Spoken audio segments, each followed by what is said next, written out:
Bonsoir, bienvenue sur Action Pratique. Action Pratique est une chaîne qui parle de tout ce qui est investissement, de tout ce qui est industrialisation du continent africain pour le rayonnement de notre continent, pour non seulement relever l'image de marque de notre peuple, de notre communauté sur le continent africain, mais bien évidemment au-delà du continent africain, c'est-à-dire que sur la scène internationale.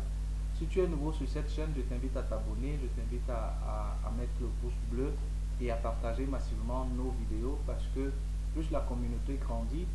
plus on a l'opportunité d'atteindre le plus grand nombre de personnes. Comme j'ai l'habitude de dire, être noir ne signifie pas être sous-homme. Nous sommes fiers d'être des personnes qui également apportent leur valeur ajoutée au niveau de la scène internationale afin que véritablement le continent africain et la communauté noire ne puissent plus être celle-là qui subit ou celle-là qui est laissée à la traîne. Parce que nous avons le continent le plus riche, nous avons une jeunesse assez véritablement active et nous sommes donc les propres architectes de notre destin. Comme j'ai l'habitude de dire, nous devons narrer nous-mêmes notre histoire parce qu'elle a toujours été narrée par les autres. Et la façon de narrer, quand votre histoire est narrée par quelqu'un d'autre, cela dépend de son humeur, cela dépend de la relation ou alors de l'estime que la personne accorde à votre égard lorsque le moment vient de narrer l'histoire. Pour que l'histoire soit narrée de la bonne manière, pour que l'histoire soit narrée de la façon correcte, nous avons donc l'obligation et le devoir nous-mêmes de narrer notre histoire pour qu'il ne soit plus dit que l'Afrique n'est pas assez entrée dans l'histoire. Pour cela, ce soir, je voudrais tout simplement souhaiter un bon début de mois de septembre à toute la communauté noire, à tous ceux qui sont au devant de la scène pour travailler véritablement pour le rayonnement de l'Afrique, pour le rayonnement de la communauté noire, pour que dans les nouvelles échiquier mondial, dans ce monde multipolaire, que l'Afrique ait véritablement son mot à dire, que l'Afrique récupère sa place qui a toujours été la sienne, c'est-à-dire la mère de l'humanité, le berceau de l'humanité, parce que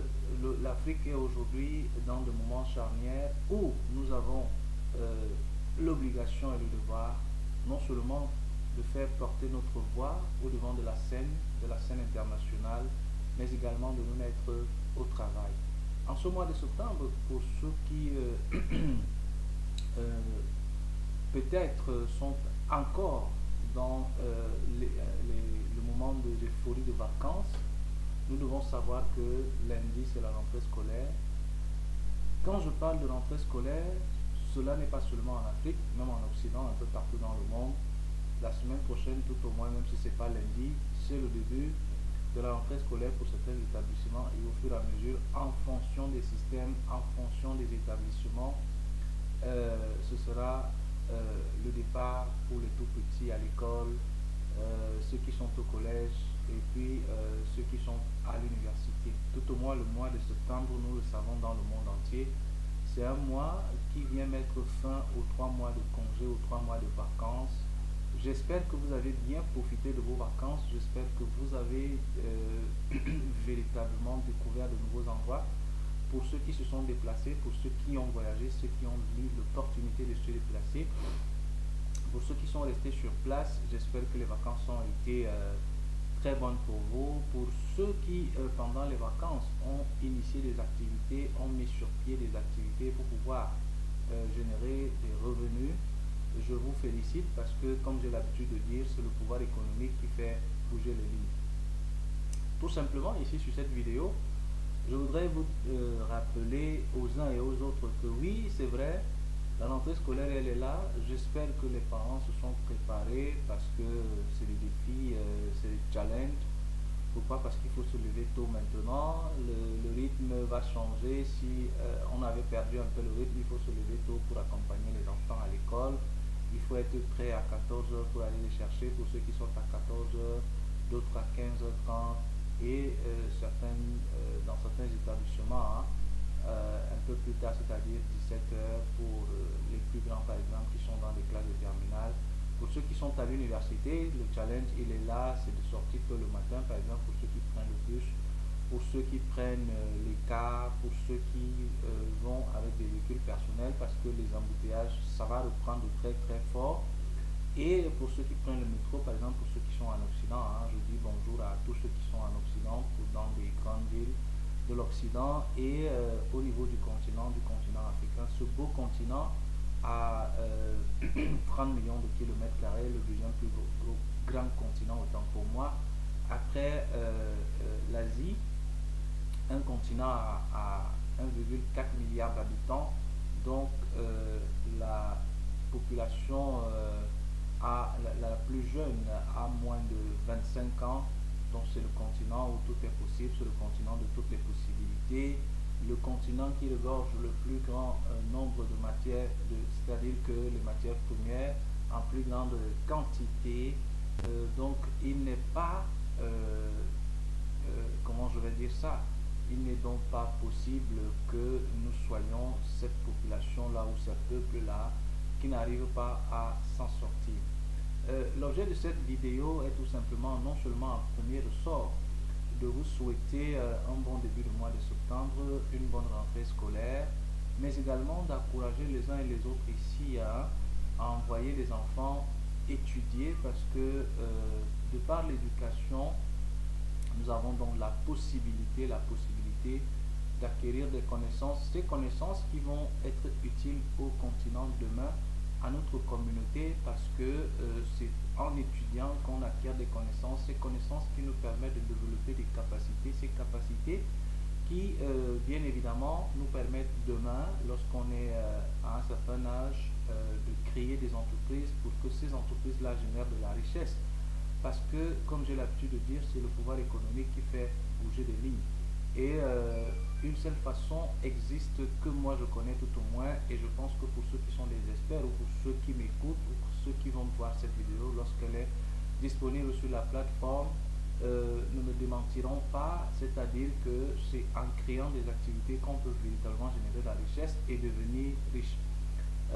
Quelqu'un m'a posé la question, est-ce que tout le monde va donc devenir entrepreneur? Je vous dis que même si vous ne devenez pas entrepreneur, vous avez tout au moins la possibilité de devenir investisseur. Aujourd'hui, il y a beaucoup de plateformes sur lesquelles vous pouvez investir dans le commerce en ligne, dans la crypto-monnaie, au niveau du Cameroun, au niveau de l'Afrique, au niveau du monde même. Donc, avec l'avènement de l'outil informatique, de l'internet et évidemment au jour d'aujourd'hui la dernière grande trouvaille c'est l'intelligence artificielle. Vous avez donc la possibilité je le dis, de véritablement avoir accès à une multitude d'informations qui vous permettent bien évidemment non seulement pour la rentrée scolaire donc d'acquérir de nouvelles connaissances, une nouvelle façon d'apprendre.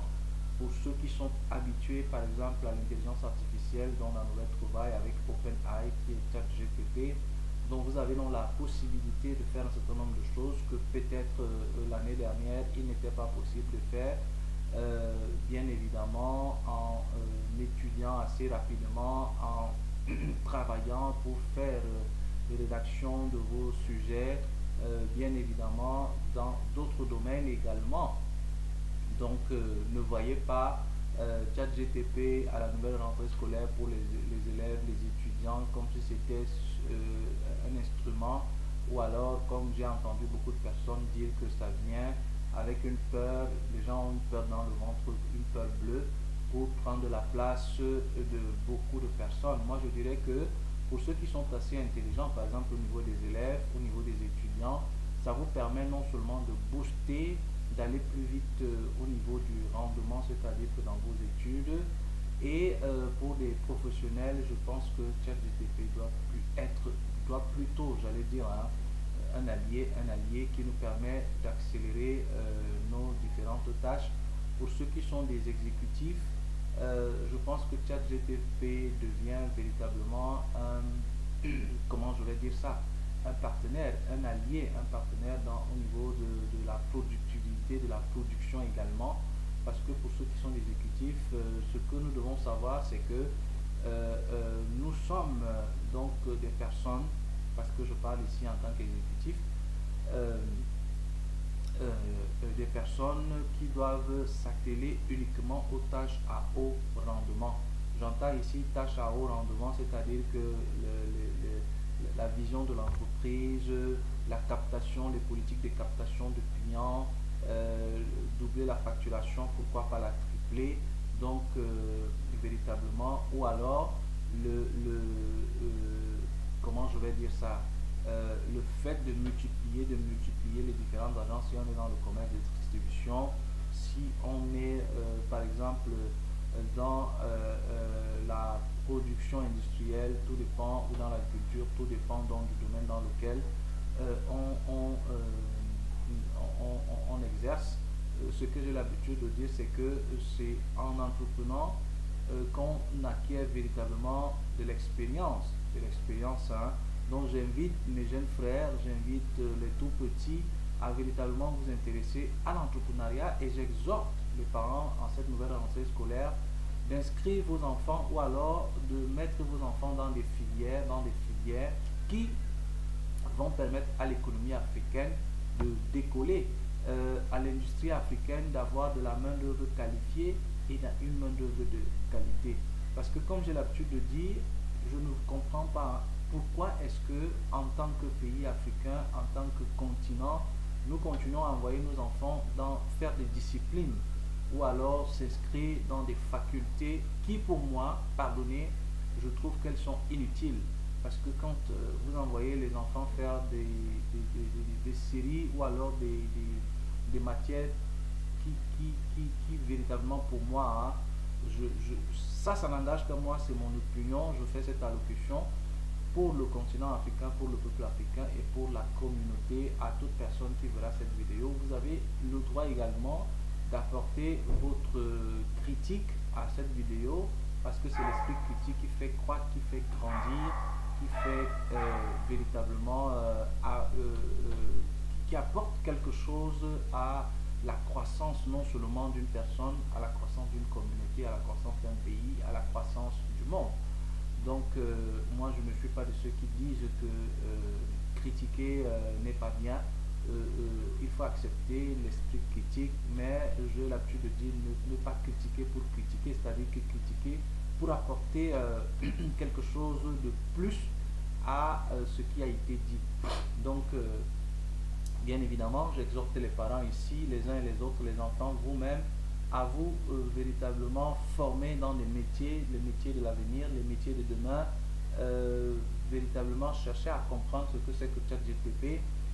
formez-vous là-dedans, informez-vous, cherchez, faites des recherches, vous allez vous rendre compte que c'est quelque chose qui est assez intéressant, c'est quelque chose même que si véritablement nous en tant qu'Africains, nous mettons cela à notre profit, nous allons nous rendre compte que ça peut tripler, quintupler ou sextupler même, je veux dire ainsi, hein, la vitesse de croissance du développement du continent africain en termes d'industrialisation, en termes de strike, par exemple, pour ceux qui montent des plateformes d'investissement, ou alors tout simplement des fonds d'investissement. Donc, à cette nouvelle rentrée scolaire, je souhaite à tous les parents une bonne rentrée scolaire. Je souhaite à tous les enfants une réussite pour cette année 2023-2024, une heureuse et comment je vais dire ça, une réussite, hein, une réussite dans les études. Mais je vous exhorte, peuple africain, je vous exhorte à vous inscrire dans des filières qui sont porteuses, dans des filières qui peuvent vous permettre demain de devenir votre propre employeur. Parce que ce qu'il faut savoir, c'est que l'État, les différents gouvernements n'ont pas, parce que quand je parle l'État, l'État c'est tout le monde, ce sont tous les habitants d'un pays qui forment en général l'État, mais ceux qui dirigent en fait le gouvernement, l'équipe gouvernementale, n'a pas la capacité ou l'appareil étatique, s'il faut dire ça comme ça, d'employer tous les citoyens d'une nation, mais l'État a pour obligation et devoir de créer les conditions pour que les gens puissent s'auto-employer et que non seulement au-delà, parce qu'il ne faut pas se limiter au-delà de l'auto-emploi, parce que lorsque vous avez euh, dans une première étape, pardon pour moi, atteint le niveau de l'auto-emploi, vous avez donc l'obligation, si vous voulez bien aller loin, d'arriver au niveau d'entrepreneur. Parce que un auto-employé n'est pas un entrepreneur, en fait c'est juste quelqu'un qui crée une entreprise pour pouvoir se donner du travail. Mais quand on réfléchit plus loin, on devient donc un créateur de richesse. Un créateur de richesse, c'est non un entrepreneur, c'est-à-dire que quelqu'un qui apporte des solutions à la population et qui génère de la richesse en apportant donc ces solutions-là. Et on peut diversifier, bien évidemment, les solutions, c'est-à-dire que on peut, dans un domaine comme dans un autre, apporter nos solutions de par notre expérience, parce qu'il n'y a pas une école d'enseignement d'expérience. Il n'y en a pas. C'est le terrain qui vous forme, ce sont vos erreurs qui vous apprenez de vos erreurs et c'est comme ça que vous faites une expérience. Vous avez cette capacité à acquérir de l'expérience et vous apprenez de vos erreurs. Parce que comme j'ai l'habitude de dire, la réussite, c'est la gestion c'est la bonne gestion d'un échec. Ça, retenez-le bien. La réussite, c'est la bonne gestion de l'échec. Parce que pour réussir, il faut d'abord échouer. Parce que si vous n'échouez pas,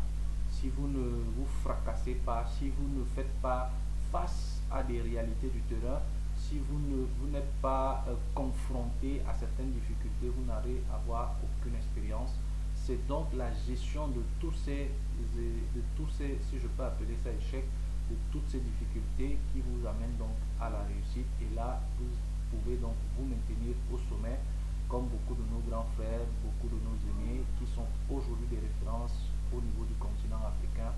au niveau de la communauté noire, notamment, je ne citerai pas tout le monde ici, vous les reconnaissez, que ce soit en Afrique centrale, que ce soit en Afrique de l'Ouest, que ce soit en Afrique de l'Est, ou même au niveau de la diaspora. Ceux qui ont réussi, qui sont des modèles aujourd'hui, qui sont des exemples dans l'entrepreneuriat, dans l'innovation, dans la technologie, dans l'industrialisation, dans la communication, il y en a, les exemples sont légion, hein, les exemples sont légion. Donc tout simplement ici, j'invite et j'exhorte les différents parents de notre communauté, s'il vous plaît, chers parents, inscrivez vos enfants, inscrivons nos enfants dans des filières qui vont apporter quelque chose pour le développement de l'économie de l'Afrique, pour l'industrialisation de l'économie de l'Afrique. L'Afrique a besoin des ingénieurs dans le domaine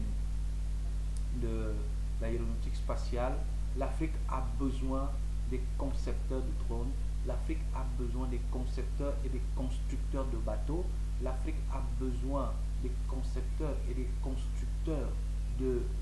véhicules. L'Afrique a besoin de constructeurs, de concepteurs et de constructeurs de navettes spatiales. L'Afrique a besoin des ingénieurs, de véritables ingénieurs agronomes. L'Afrique a besoin des concepteurs et des constructeurs de mécanique industrielle pour pouvoir concevoir des machines agricoles, des machines de mouvement de terre, c'est-à-dire les pelles excavatrices, les tracteurs, les bulldozers, tout ce que vous avez comme machine pour le mouvement de terre. Donc l'Afrique a besoin de tout cela. L'Afrique a besoin des gens des ingénieurs, des concepteurs qui peuvent nous concevoir des modèles de camions et maintenant des ingénieurs et des techniciens qui peuvent mettre cela en œuvre, c'est-à-dire que implémenter ces politiques et évidemment des entrepreneurs qui vont investir de l'argent pour pouvoir donc avec ces compétences et ces capacités de nos ingénieurs qui vont sortir des écoles pour pouvoir véritablement donc industrialiser le continent africain, ce beau continent. Et voilà, en fait, c'était le message adressé à nos populations, à nos peuples à nos frères, à nos sœurs, que vous soyez en Occident, que vous soyez en Afrique, partout où vous êtes dans le monde, en tant qu'Africain, s'il vous plaît, je vous exhorte à inscrire nos enfants, vos enfants, qui sont mes enfants aussi, parce qu'en tant qu'Africain, je me reconnais en vous et vous vous reconnaissez en moi. Dans ce discours, je peux bien me tromper, mais comme j'ai l'habitude de dire, si on ne le fait pas, qui viendra le faire à notre place? Si on ne le fait pas, qui viendra le faire à notre place? Personne ne peut venir nous libérer ou alors nous donner les idées. Chacun est là pour ses intérêts. Nous avons l'obligation et le devoir donc de nous mettre au devant de la scène. Moi, je pense cette responsabilité aujourd'hui, hein, de rappeler aux uns et aux autres. Parce que parfois on le sait, mais on a tendance à oublier, ou alors on se plonge dans une espèce de, comment je vais dire ça, de conformisme, hein, je vais dire ça comme ça. Donc réveillons-nous Africains, réveillons-nous Africaines, pour pouvoir donc prendre en main le destin de notre continent, bien évidemment écrire notre propre histoire telle qu'elle est vraiment relatée et telle que les faits se sont succédés. Nous sommes les architectes de notre propre destin, j'ai l'habitude de le dire. Être noir ne signifie pas être sous-homme, être noir ne signifie pas être moins que rien ou moins intelligent, ou alors avoir un cerveau diminué par rapport aux autres peuples. Nous avons donc toutes les possibilités, nous avons tout en notre main de pouvoir réussir, de pouvoir nous en sortir, parce que personne ne viendra libérer notre continent. Nous sommes nos propres sauveurs, nous n'attendons pas d'être sauvés par quelqu'un. Nous pouvons faire des alliances stratégiques, des alliances de partenariat qui vont nous permettre, bien évidemment, de faire asseoir nos différentes politiques économiques, de faire asseoir nos stratégies et de mettre sur pied des programmes qui vont permettre à notre continent d'éclore, parce que cette jeunesse n'attend que cela, cette jeunesse n'attend que des conditions mises sur pied par les différents gouvernements pour que les choses véritablement puissent éclore. Je crois en l'Afrique, je crois à la capacité de l'Afrique, je crois à la capacité de l'être humain, qu'il soit noir, qu'il soit blanc, qu'il soit asiatique, qu'il soit indien, qu'il soit arabe, je crois à la capacité de l'être humain. Donc, en tant que noir, je suis fier de l'être. Bonne soirée à vous et à très bientôt sur notre chaîne Action Pratique. N'oubliez pas de liker, n'oubliez pas de partager, n'oubliez pas de souscrire, parce que c'est vous qui allez nous faire grandir et atteindre cette masse critique pour que véritablement l'essor du continent africain puisse atteindre son apogée. Je vous remercie, je vous aime et à très bientôt.